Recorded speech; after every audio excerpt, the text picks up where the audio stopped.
Hello, and today we've got my friend Don together with me to talk a little bit about Bitcoin and what's going on. I'd like to say that Don has been a great influence on me over the years with his coverage of silver in the past, and that's been super interesting, and I think it's really helped me maintain a pretty level head, even with these kind of heady price movements that we've seen with Bitcoin lately. Hi, Don. Hi, Johnny. How are you? Very well, thank you. I First, I'd like to ask, what are your initial thoughts on the price of Bitcoin right now? Because it's getting pretty crazy, about $16,500 a Bitcoin. Well, there are a few articles I want to talk about that I've seen in the mainstream media in the last week or so. One is an article, and people can look this up. There's a guy named Rick Newman who's a finance writer over at Yahoo Finance. His name is Rick Newman. But in the article, he says that he's buying Bitcoin and he doesn't care where it goes, up or down. It's just fun. And he doesn't mind losing everything. And he recognizes with Bitcoin, he could lose everything, but it's just so much fun. And he emphasizes this over and over and over. And Rick Newman is a guy who's generally seen as a pretty sort of standard Wall Street kind of guy. And he says Bitcoin investing is fun. Today, an article appeared. Also, I saw this on Yahoo. It was something like 3 things that are more fun than in doing with your money and investing than buying stocks or something like that. And again, Bitcoins was something fun you can invest in. You've got John McAfee. I think a year ago he said if Bitcoins in 3 years were not at $500,000 a Bitcoin, he would eat his own dick. He's doubled down on that in the last week and says that if Bitcoins aren't at $1 million in 3 years, he'll eat his own dick. Then you've got people who are mortgaging homes now. They are going out and taking out mortgages and all to get Bitcoin. These are the sorts of stories that we would have heard when it came to real estate or precious metals or all sorts of things and .com stocks back in the early 2000s. These concern me. All right, when you've got multimillionaires talking about eating their dick, you've got people mortgaging houses and finance guys saying they don't care if they lose it all, it's just fun. You couple that along with the fact that I have people that I talked to about Bitcoins in the real world years ago. And I've had people who have asked me should they buy them in the real world. And I've even told people when I bought them in the real world. Full disclosure, I bought Bitcoins at $181. When I bought at $181, not one person I knew, nobody even asked me one question about why, except for, are you crazy? Now, yesterday, I had an electrician in my house. Bitcoins at $17,000. This is literally true. He walks into my living room, he did a little electrical work, and as he's leaving, he goes, wait, I have a question for you. He said, you remember how you talked to me about Bitcoins, last year? I said, yeah. He goes, well, look, I have an app on my phone now that lets me buy them. Can you help me set it up? That's a literal thing that happened. So Wow. I don't know if we're at the top. I don't know what that is or isn't today, but I do know that these are signs that it's not a time for me to come in and put new money to work on this stuff, and it does concern me. Yeah, I've had very similar experiences with people asking me, people that have never really looked at a chart before or even used any of these kind of exchanges. So I don't mind helping them out. I'm very happy to, but I always say to them that I'm not buying at these levels. I was buying, or I was putting money in years ago when it really was fun, when I really could have lost it all and it wouldn't have made a difference. Right now, if I lost it all, that's like, well, it's a serious amount of money for sure.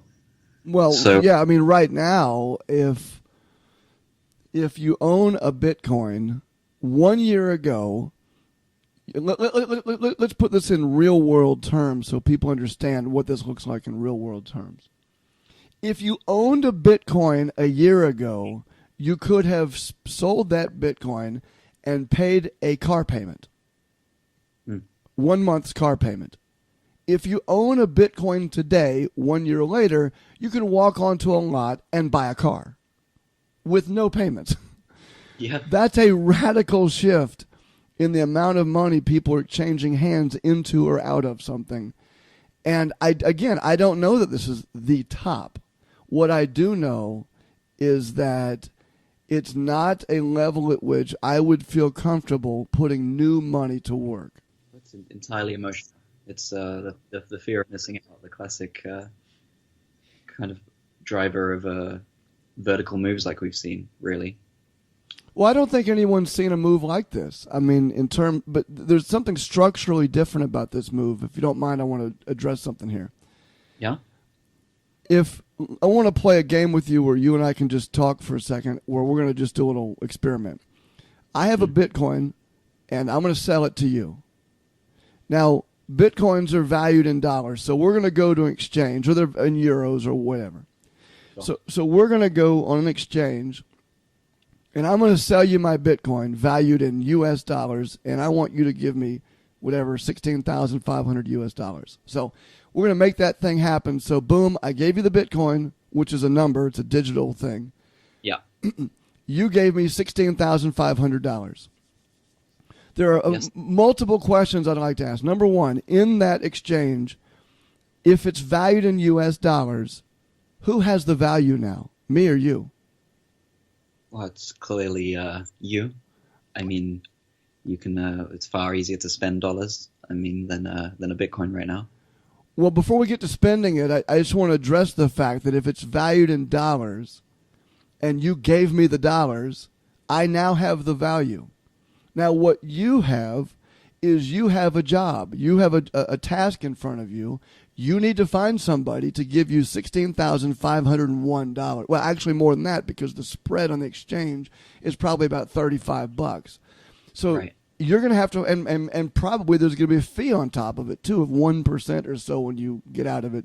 So somewhere in there, your job, you don't have value anymore. You, literally speaking, have a job. You have to find somebody to give you more in exchange for that number than you gave me. The difference is Bitcoins were supposed to be different. Philosophically speaking, if we're going to have this conversation, we now need to look at Bitcoin and say, wait a second, this really isn't any different. Yeah. It's exactly the same as everything else out there. And now, now I want you to look around you and ask what you would buy up 7,000% or whatever in a year, what you'd put your dollars into, in hopes of finding someone to give you another dollar on top. And I'm just saying that philosophically speaking, it's a little hard for most people to understand just how far out on the twig and how thin that branch has gotten now. Yeah. Yeah, I definitely I want to touch on that as well. Okay. In the kind of the buy volume that we're seeing right now, it's not sustainable. So what happens when I guess if you want to call it the dumb money, what if they get spooked? What happens then? Price tumbles, that, I don't know, a 30% retrace isn't out of the question just from normal market movement. So what happens when there's not even that bid volume there? Okay, you're actually, John, you're bringing up a question that I'm going to ask you, and I guarantee you can't answer. And in fact, it's going to frighten me, and it should frighten you that you can't answer this. How many people are sitting on the bid? That means buyers. Yes. How many people are sitting on the bid on Bitcoin right now? Do you know the answer to that question? It'd be kind of hard. I guess you could look at some order books from some exchanges. I don't think the futures is a good...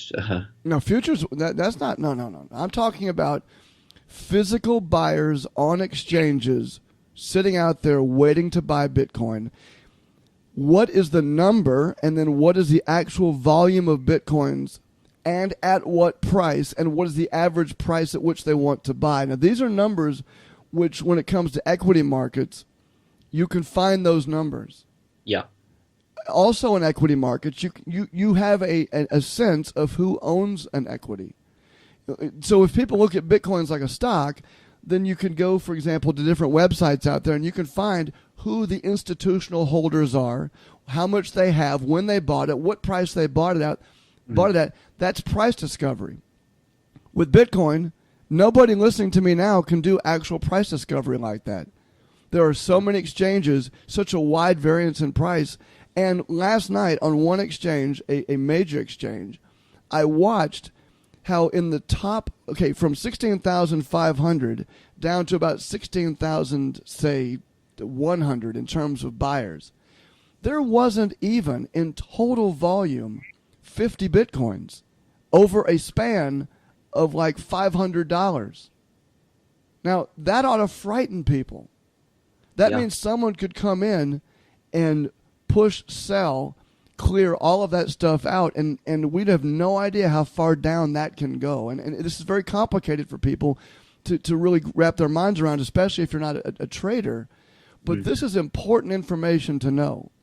And your point earlier, a moment ago, about in normal market moves, Bitcoin can move up or down 30%. Yep. That's true. So what is going to happen if someone with 1 million Bitcoins comes out and shoves them in there, or 100,000 or some crazy number? Let's say someone's got 50,000 Bitcoins and they come out right now, hit the bid all the way down to about 9,000. It's going to happen, in my opinion. Well, if that happens, you could have people buying right now who get cut in half. And if they're buying futures contracts, they could literally lose everything in a second. Boom, it's all gone, which brings up another whole point in a moment. And this is not, I'm not trying to instill fear in anybody. This is just you have to look at this and ask, structurally speaking, what is behind all of this? And if you don't know, you probably ought to find out. And I think people that are wise, savvy investors really need to look at that order book and find out just how deep the bid goes. Yeah.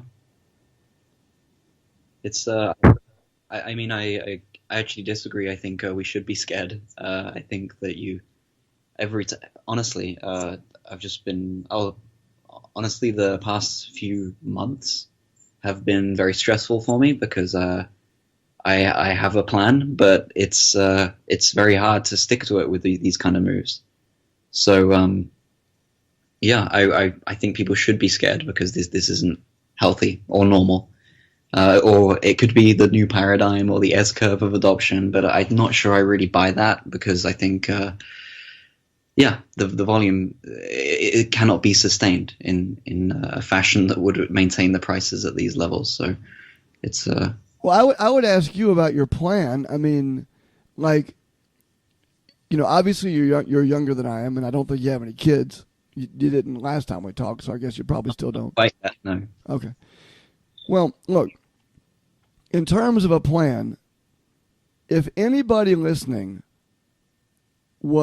had Bitcoins a year ago, I'm not talking 5 years ago, just a year ago. And let's say you bought at 500. You didn't even get in as good of a price as I got at 181. You got in at 581. Bitcoins right now, from where you would have bought it even 500, are up 30,000%. Is that right? No, 3,000%. The numbers are so large. Let's see, 30 times, whatever that would be, 30 or 40 times. Right. Okay. So if you're up, say, 30 times on Bitcoins, what plan does someone have that doesn't include taking some off the table after that move? Where, if you walked into a casino with $100 and 1 year later had $3,000 in your pocket, wouldn't you at least take off your original 100? Wouldn't you at least scale back a little bit and protect some of those gains a little bit?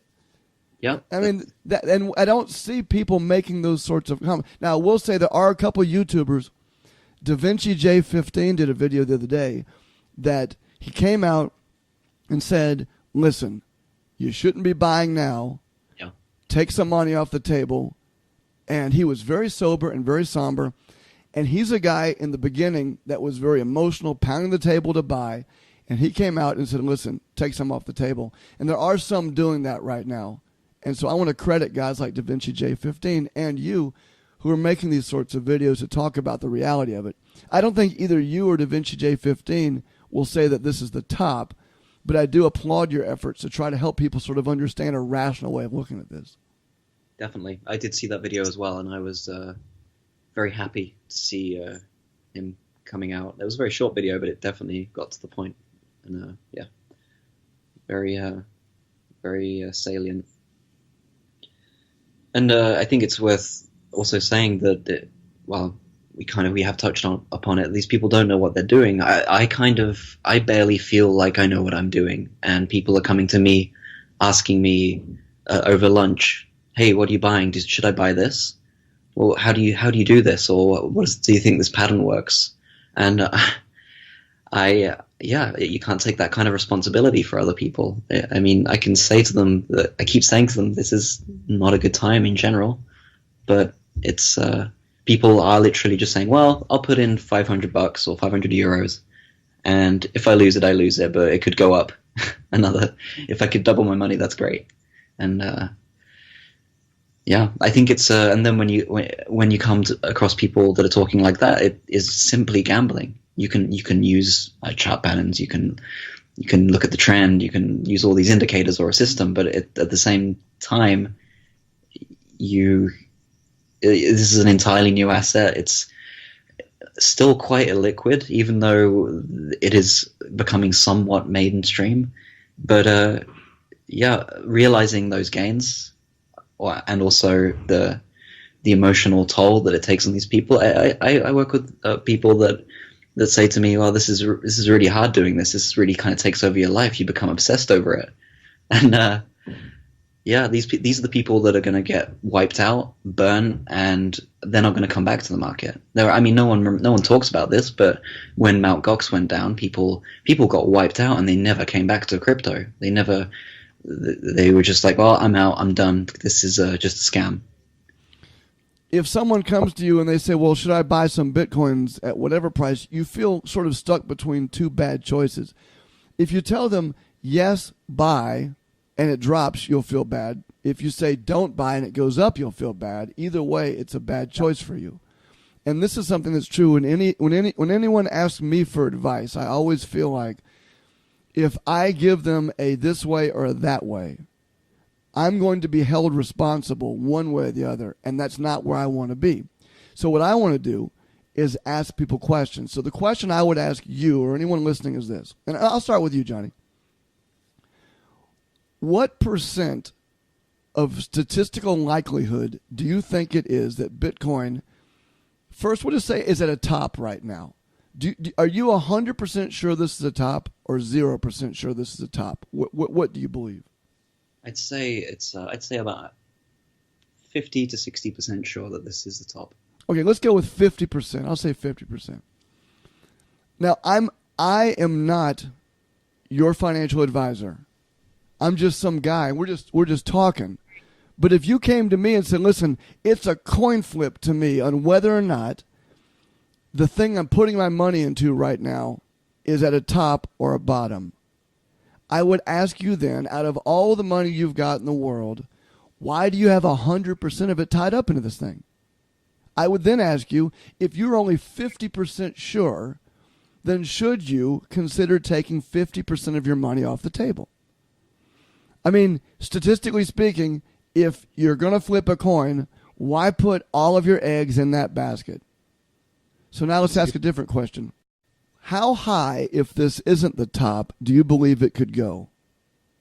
So personally, I see it going between 20, maybe 23, 24K. And I don't see it lasting until, I think this is the last month, personally, of the run. Okay.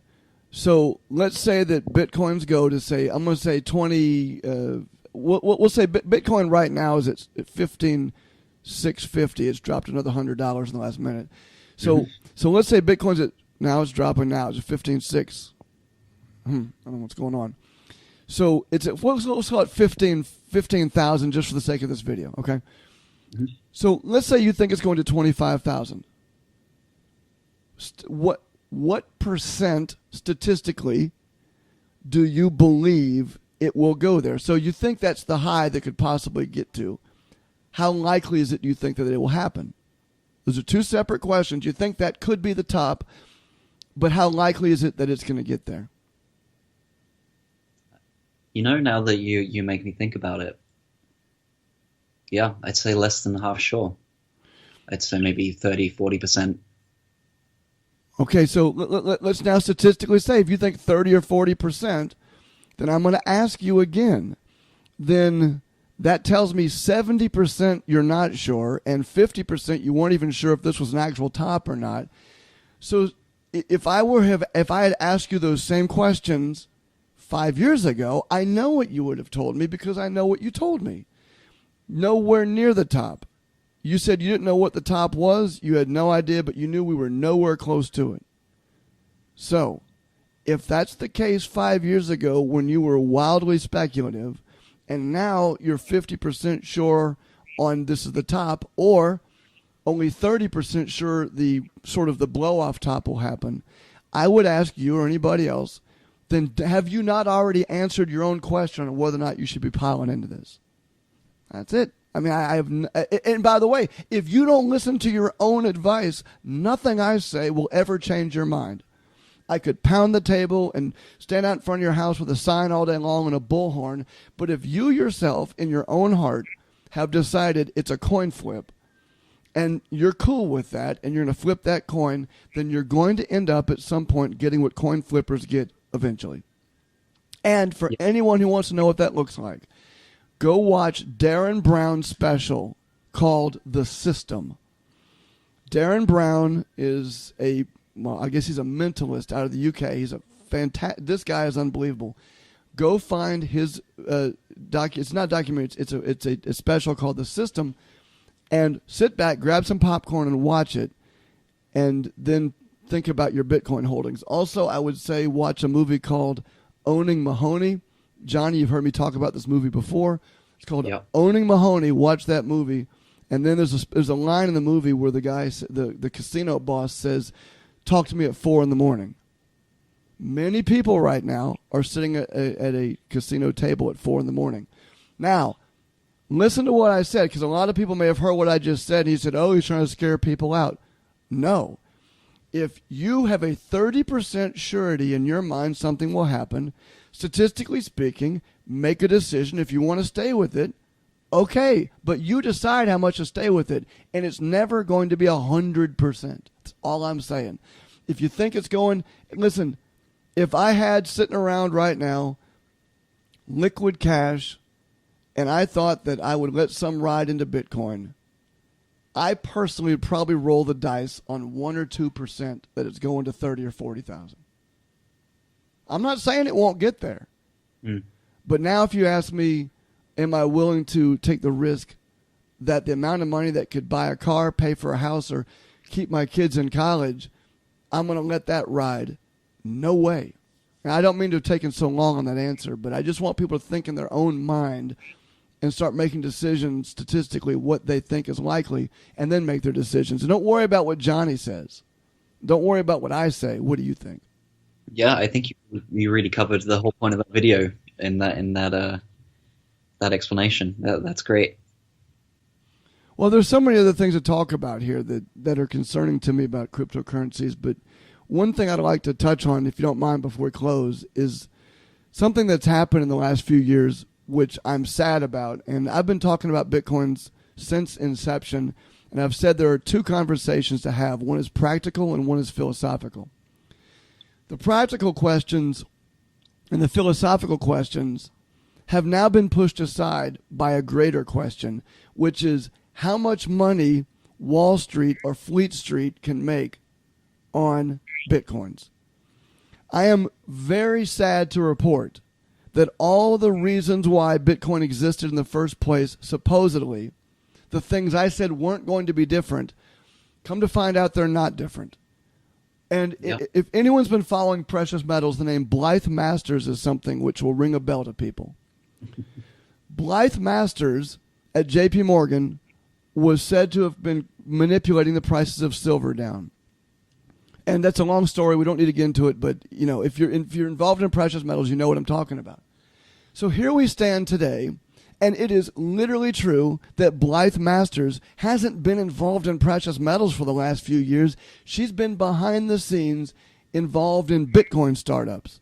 You have every major bank, every major industry now in the financial sector with people getting their claws at the top into Bitcoins. No more discussions about money for the little guy. No more discussions about even transactions with these things. Transactions over the last year are basically flat.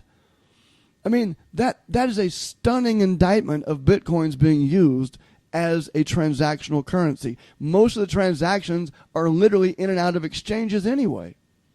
I don't hear anybody talking anymore about using Bitcoins to buy goods and services. What I hear a lot of is how you can make money with them. And now it's extended to other currencies, quote currencies. Litecoin, Ethereum, Ripple, all of these things have gone from this idyllic idea of money for the little guy, beating the bankers, changing the paradigm, transacting. So there were stories in the beginning about Bitcoin where it was going to change the way Africans who had no money in the sub-Saharan continent could learn to sell goods and services around the world without having to pay onerous fees. And all they'd have to have was a smartphone, or someone could have a laptop, and now they had money. Well, transaction times and transaction fees have made micropayments with Bitcoin impossible. And the idea of all of this that was sold for why this exists in the first place has been changed such that the CME Group in the United States now offers Bitcoin futures where you can lever yourself up 5-to-1 to buy something that you don't even buy or sell something you don't even have to sell. And all of the naked shorting that happened in precious metals can now happen with Bitcoins. That is a philosophic disaster, in my opinion. How did it go from money for the little guy, beating the bankster, to now banksters are literally going to make money, paper, worthless fiat. They're going to make that money when you decide to buy and sell futures contracts. That is, to me, one of the saddest things about this. All of the believers in Bitcoin in the beginning have been proven wrong by the very people they thought they were going to beat. And it makes me sad. I'm not happy to report that, and it bothers me. Yeah, I've had similar thoughts, and I've just come to the conclusion that it is what it is, and that's just the nature of man. By the way, that's a great point. I mean, it is what it is.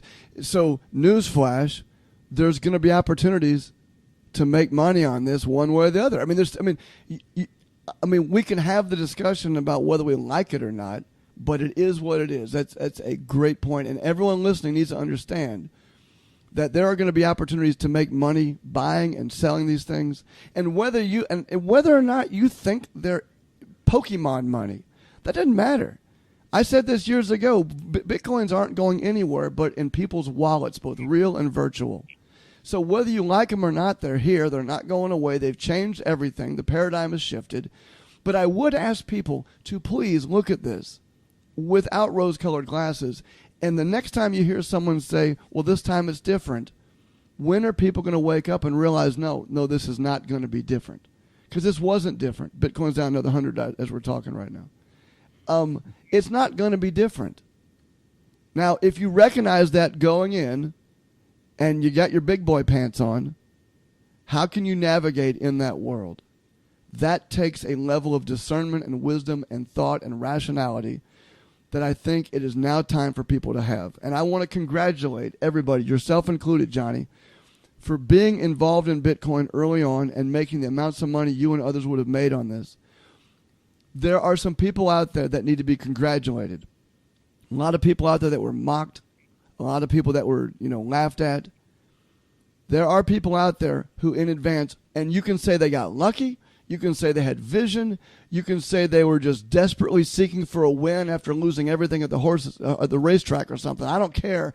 There are people out there who have every right to say I told you so. but the ones that I follow haven't done that, yourself included. And I appreciate the fact that you haven't done that, because you could say that to me. And there's a lot of people out there that should be congratulated, and you're one of them. So congratulations to you. You made a good call. You stuck with it. And if people want to listen to someone on this discussion, I've talked the most, but they should probably be looking to you for the next opportunity, because you got it right. Well, I've got ideas about what the next opportunities are, but thank you very much for the kind words. And yeah, it's. I think I was just in the right place at the right time. I've always been into obscure things, and that makes it even sadder for me that it is no longer a niche interest. It's all over the news, and it's out there. It's not a hobby anymore. It's these are life-changing decisions that you have to make now, and that's very different to setting up some computers in your spare bedroom and playing around and being part of a community which is just becoming more and more disparate and less focused on I don't know, camaraderie, and rather on just, oh, maybe it was never about that at all. I don't know. Truth is, if I've gotten anything right, it's that it was not going to be different. It's not different. It wasn't going to be different. And in fact, you cannot make up what I'm going to say next. And I know I've talked long here, but let me say one thing now. You cannot make this up. People have talked about Bitcoins like Furbies or Cabbage Patch Dolls or, fads or whatever. How weird is it that yesterday I got a message on Skype from somebody who asked me, had I got my first crypto kitty? And Yeah. I said, what are you talking about? And then I went and looked, and there are virtual Cabbage Patch Dolls. There are virtual Furbies called crypto kitties. And someone paid $100,000 for what they're calling the Genesis kitty. And I said, dude, are you kidding me? This can't be made up. And so this is the sadness I feel, that people are not using this technology to cure cancer. They're not using this technology to get us to Mars. They're using it for crypto kitties. And maybe there's something grand around the corner with this, and we can talk about it later. But I have to admit that it was just surreal to me to see that. Yeah, me too. When I found out about that, I didn't know whether to laugh or cry. It was shocking and hilarious. And it gets funnier because it actually started to slow down the Ethereum network. These friggin' Beanie Babies were slowing down a supposed very serious undertaking of smart contracts. And well, hold on, and Johnny, what you're bringing up there is something that we haven't touched on either. And of course, we don't have time for this, but we should next time we talk, if we do talk. Sure. The idea that these cryptocurrencies are actually very slow when you look at the big picture. If you tried to transact with these things on the scale of even one major U.S. corporation's daily sales, let's say Amazon, if you took Amazon's, the network would literally stop. I don't care what cryptocurrency you were trading in or buying and selling in. It would literally come to a screeching halt with existing I don't care what the coin is. It screeches to a halt. That is a concern. True. The other thing is, and Johnny, please, I know I'm going along here. Let me ask you this. Okay, so if I'm Amazon.com and someone buys something from me using Bitcoin, well, it goes to Coinbase or some other outfit that washes that coin into fiat dollars, and that's how Amazon gets paid. Okay, that you acknowledge that's how it works. So you know, Amazon, if they took cryptos, isn't going to hold Bitcoin in some wallet.